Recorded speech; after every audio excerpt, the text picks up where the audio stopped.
حین یصبح عشرا وحین یمسی عشرا ادرکتہ شفاعتی یوم القیامۃ او کما قال صلی اللہ تعالی علیہ وسلم۔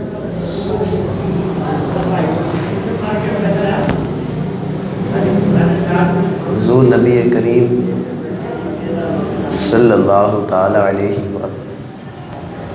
وآلہ وسلم کا فرمان ہے، جو میرا امتی صبح ہوتے 10 مرتبہ میری ذات پر درود پاک پڑھے اور شام کو 10 مرتبہ میری ذات پر درود پاک پڑھے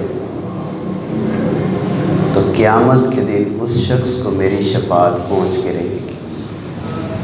صلو علی الحبیب صلی اللہ تعالی علی محمد وعلی آلہ وصحبہ وبارک وسلم۔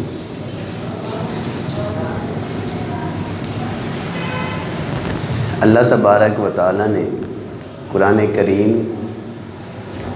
کے 26ویں پارے کے اندر سورہ حجرات میں ارشاد فرمایا، یا ایہا الذین آمنوا لا یسخر قوم من قوم عسیٰ ان یکونوا خیرا منہم ولا نساء من نساء عسیٰ ان یکن خیرا منہن ولا تلمزوا انفسکم ولا تنابزوا بالالقاب بئس الاسم الفسوق بعد الایمان ومن لم یتب فاولئک هم الظالمون۔ ارشاد فرمایا کہ اے ایمان والو، کوئی قوم دوسری قوم کا مذاق نہ اڑائے۔ ہو سکتا ہے کہ مذاق اڑانے والوں سے وہ بہتر ہوں جن کا مذاق اڑایا جا رہا ہے، اور عورتیں دوسری عورتوں سے مذاق نہ اڑائیں۔ ہو سکتا ہے کہ وہ بہتر ہوں جن کا مذاق اڑایا جا رہا ہے ان سے جو مذاق اڑانے والیاں ہیں۔ ایک دوسرے کو طعنہ نہ دو اور ایک دوسرے کے نام بھی نہ بگاڑو۔ ایمان لانے کے بعد فاسق کہلانا کتنا برا ہے۔ جو توبہ نہیں کرے گا تو وہ ظالم لوگ ہیں۔ اس آیت کریمہ کے اندر ایمان والوں کو چند چیزیں بیان فرمائی گئی اور تعلیم کی گئی کہ وہ ان باتوں سے بچ کے رہے۔ سب سے پہلی بات اس آیت کریمہ کے اندر جو اہل ایمان کو فرمائی گئی وہ ہے لا یسخر قوم من قوم، کوئی قوم دوسری قوم سے مذاق نہ اڑائے۔ اس آیت کریمہ کا جو شان نزول بیان کیا گیا، حضرت ثابت بن قیس بن شماس رضی اللہ تعالیٰ عنہ، یہ صحابی رسول تھے، کچھ اونچا سنتے تھے۔ جب یہ تشریف لاتے تو ان کے لیے مجلس کو بارگاہ رسالت کے اندر جو صحابہ کرام ہوتے وہ ان کو جگہ دے دیتے تاکہ آگے بیٹھ جائے، ان کو کوئی بات سننے کے اندر پریشانی نہ ہو۔ ایک بار ایسے ہوا کہ حضرت ثابت بن قیس رضی اللہ تعالیٰ عنہ کچھ تاخیر سے آئے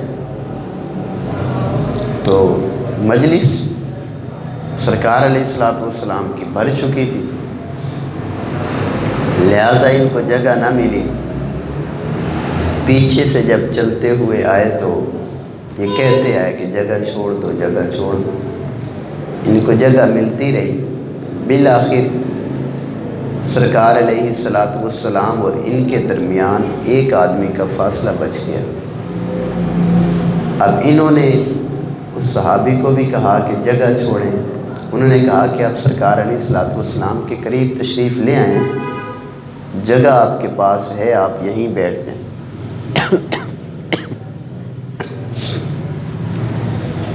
اس پہ کچھ ان کو ناراضی کا اظہار کیا اور غصے کی حالت میں وہیں بیٹھ گئے۔ کچھ دیر کے بعد انہوں نے کہ جسم کو ایسے پکڑ کے دبایا اور کہا کہ کون ہے تو کہنے لگا میں فلاں ہوں۔ جب اس صحابی نے بتایا، کہاں فلاں عورت کا بیٹا۔ اب یہ جو ہے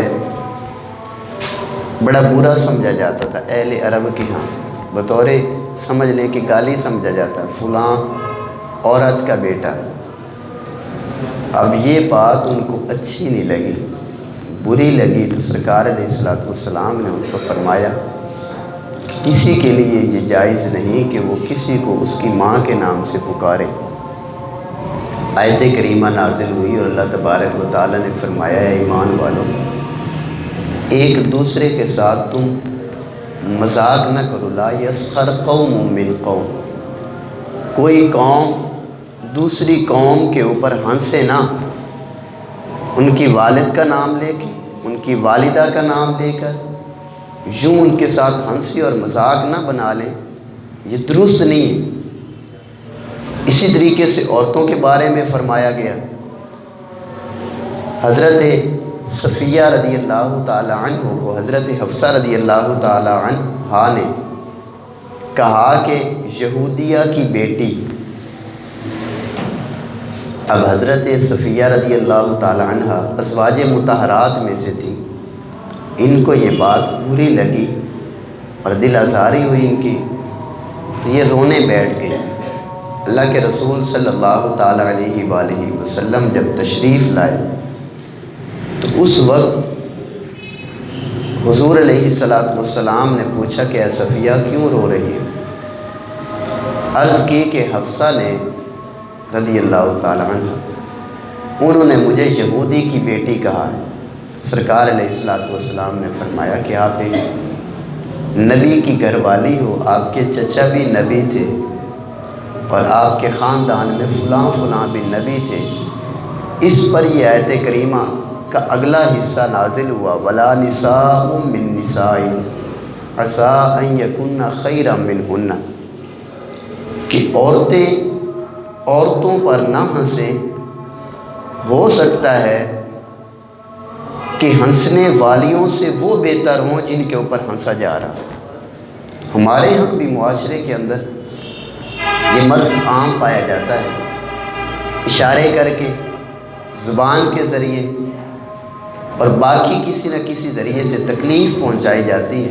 اللہ کے رسول صلی اللہ تعالیٰ علیہ وآلہ وسلم کی حدیث پاک کہ حضرت ابو موسیٰ اشعری رضی اللہ تعالیٰ عنہ راوی ارشاد فرمایا کہ تم میں سے کوئی ایک اس وقت تک مومن نہیں ہو سکتا جب تک کہ اس کی زبان سے اور ہاتھ سے دوسرے مسلمان محفوظ نہ ہوں۔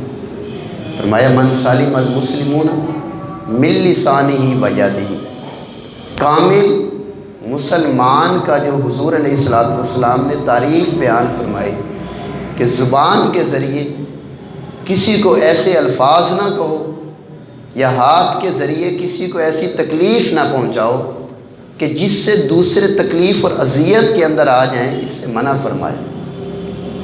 اب زبان کے ذریعے بہت سارے لوگ ایک دوسرے کو طعنہ زنی کرتے ہیں۔